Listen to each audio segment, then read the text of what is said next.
ইনি হচ্ছেন করিমগঞ্জ লোকসভা কেন্দ্রের দুবারের সাংসদ কৃপানাথ মালা। কিন্তু কৃপানাথের কৃপাদৃষ্টি কোথায়?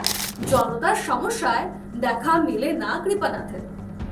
তার জন্যই কিন্তু এলাকাবাসীরা রীতিমতো ক্ষোভে ফুঁসছে। এবার দেখাচ্ছি আপনাদের অন্য একটি ছবি। এটি হচ্ছে হাইলাকান্দি জেলার 6 নম্বর জাতীয় সড়ক, যেই জাতীয় সড়কের একেবারে বেহাল দশা।